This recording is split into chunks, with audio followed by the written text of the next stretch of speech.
My Tinder date invited her friends on our first date without telling me, then demanded I cover the bill. I refused, paid my share, and left. I, 27M, never thought I'd end up in a bizarre standoff over a dinner tab on a first date, but that's exactly how it happened. It all started when I matched with a woman on a popular dating app. Our chats flowed easily. We laughed about silly memes, discovered we loved the same kind of music, and decided to grab dinner at a mid-range steakhouse in town. Nothing fancy, but definitely a step up from fast food. I'd been looking forward to this evening. After a string of awkward dating experiences, she seemed refreshingly open. She proposed we meet at 8. I arrived early, made sure we had a decent table near the window, and tried to calm my nerves. My phone buzzed. A text from her said she'd be a bit late, but she never mentioned bringing company. So imagine my surprise when, a half hour later, she breezed in with 3 friends in tow, 2 women and a man, all dressed as if they were hitting a posh club. They spotted me and waved excitedly, as if this was normal. My date introduced me hastily. "Hey, hope you don't mind. These are my friends. They wanted to come along." My eyebrows nearly hit the ceiling. Mind? Of course, I minded, but I was too taken aback to protest. I mustered a polite smile. "Oh, okay. I wasn't expecting more company, but sure, I guess." She giggled, flipping her hair. "They're fun. We'll have a blast." My mind churned with confusion. This was supposed to be a one-on-one date. Yet here I was, outnumbered at my own table. The hostess adjusted our reservation to a bigger booth, and I followed them, bracing for what was already feeling like a fiasco. As soon as we settled, her friends bombarded me with questions. "How long have you known each other? What do you do for work? Can you afford this place?" I answered politely, ignoring the prickle of annoyance. My date didn't do much to ease the tension, too busy chit-chatting about random topics.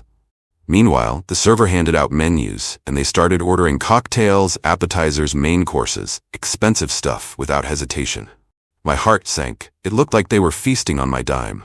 My date squealed about lobster tails being so delicious and insisted everyone try them. She gave me a sideways grin as though I'd be delighted to foot the bill. I tried rolling with it. Maybe it was just an oversight, or maybe they were used to big group dinners. Still, the vibe felt off. No one even asked if I was cool covering for so many people. They automatically treated me like the designated meal sponsor. My date leaned in, batting her lashes. "Don't worry," she purred. "We'll pay you back in good company." The others snickered. I forced a tight grin, a swirl of annoyance in my gut. This felt less like a date, more like a hustle. As the night wore on, they kept ordering pricey cocktails. The conversation was mostly them gossiping about mutual acquaintances, with me tossed an occasional question. She never really tried to connect with me personally, as if I was just there to fund their party. Irritation brewed in my chest. Halfway through the meal, I realized I hadn't even had a proper moment to talk privately with my date.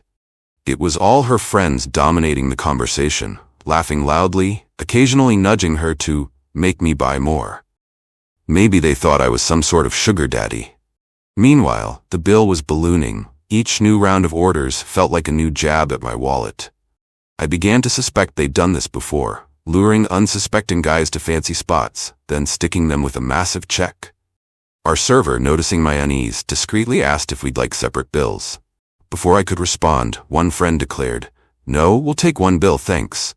She shot me a sweet but smug smile. My date gave me a playful nudge.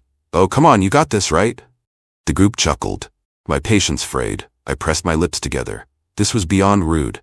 Inside, my mind whirled. Should I confront them now 'cause a scene, or see how far they'd go? I decided I'd hold off, but I wasn't paying for this nonsense. Let them order half the menu for themselves. I wasn't their meal ticket. So I quietly told the server, "Actually, bring separate checks for me and the rest of the group." He nodded, comprehension gleaming in his eyes. My date's friend overheard and scowled. "Why separate checks? Aren't you treating us?"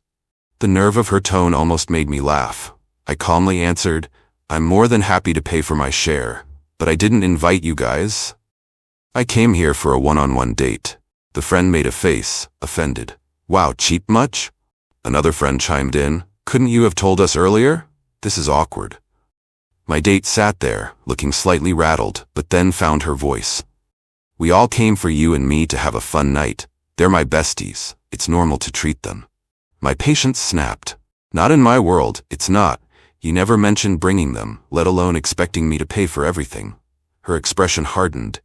So you're refusing? After all this? She gestured at their half-eaten plates of fancy lobster tails and gourmet sides. I flicked a glance at the lavish spread. Yes, I'm refusing. I only pay for what I ordered. A hush fell over the booth. Her friends exchanged glares. One whispered something about me being a loser. My date sputtered. I can't believe you'd humiliate us like this. Anger flared in my chest. Humiliate? I'm the one blindsided with a huge bill for people I never invited. She rolled her eyes. You said you liked going out to nice places, so what's the big deal? The entitlement in her voice was staggering. The server soon arrived with 2 separate bills. One for me, one for them. Mine was modest, a steak and a drink. Hers, plus the friends, soared well past a couple $100. I swiftly paid my portion, leaving a decent tip. Then I stood up. My date tried to grab my arm. Wait, you're just leaving? I exhaled, forcing calm. This date's over. Enjoy your meal. I grabbed my coat and headed to the exit, ignoring their shocked faces. My date scrambled after me, leaving her friends to huddle around the monstrous bill. She caught up in the parking lot, her face twisting between anger and desperation. You can't walk out like that, she hissed. They're stuck with a huge check. I folded my arms, keeping my voice low. They ordered it. They pay. That's how it works in the adult world. Her eyes flashed. You're such a jerk. You led me on, making me think you were generous. I almost laughed. Generous? I never claimed I'd feed your entire squad. This was supposed to be you and me, not a group feast on my dime. She pouted, tears threatening. But I wasn't buying the act.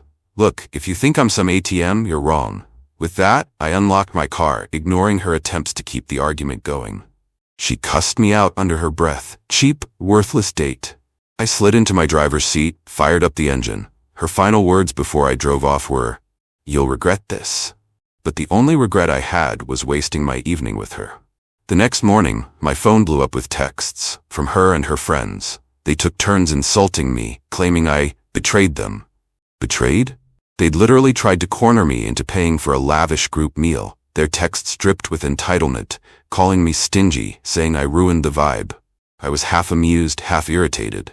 I typed a curt reply, "I'm done. Please don't contact me again." That didn't stop them from firing more messages. One friend said, "You owe us compensation for humiliating us publicly." The sheer gall. I blocked them all. My date, however, found me on social media, hurling claims that I was abusive and cheap, warning others not to go out with me. I posted a single statement refuting her lies. I refused to buy dinner for an uninvited group. That's all. People who heard the full story mostly sided with me, shaking their heads at her nerve. Days passed, I tried to move on. But then, in a surprising twist, she circled back, claiming she overreacted. She apologized through a new phone number, saying she realized how foolish that setup was, that her friends egged her on. She proposed giving our date a second shot. Just the two of us, no baggage. My jaw dropped at the audacity. She had publicly trashed me, tried milking me for an expensive meal, and now wanted a do-over? I laughed it off, ignoring her texts. Then came the final meltdown. She showed up outside my workplace one afternoon, tears in her eyes, claiming she was sorry and embarrassed. She pleaded for me to come with her to a coffee shop, talk it out. My coworkers looked on, curious, but I told them to ignore the drama. Eventually, I relented, stepping out for a private talk. We found a bench across the street. She started by blaming her friends. They insisted on joining. They told me it was normal for men to pay if they cared. I was naive. I listened, arms folded. She tried a remorseful expression. I never meant to offend you or treat you like a wallet. I just got carried away. I sighed. Look, I can accept an apology, but that doesn't mean I forget your sense of entitlement. You ambushed me, demanded I cover your entire group's fancy feast, then attacked my character when I refused. That's not just a slip-up, that's revealing who you are. She hung her head, tears brimming again. You're right, it was terrible. I'm so sorry, she went on. Can we start fresh? A real date. Just us, I promise. For a moment, the old part of me that once believed in giving people second chances stirred. But then I recalled the barrage of insults, the social media drama, her shrill voice in the parking lot. The memory angered me all over again. No, I said firmly. It's too late for that. I don't trust you. You embarrassed me, tried to coerce me into paying for your friends, then called me names when I wouldn't. She tried one last tactic. I'll pay you back for anything I owe. I'll show you I can change. My chest felt tight. This isn't about the money, it's about respect. And you showed none. Her tears finally spilled. I messed up, she whispered. But people make mistakes. I stood up, not budging. True, but some mistakes cross lines. This was a fundamental disregard for me. I'm done. With that, I walked away, ignoring her sobs. My phone buzzed later with more pleas. I blocked that number too. People close to me said I'd done the right thing. Any relationship built on such manipulative behavior was doomed.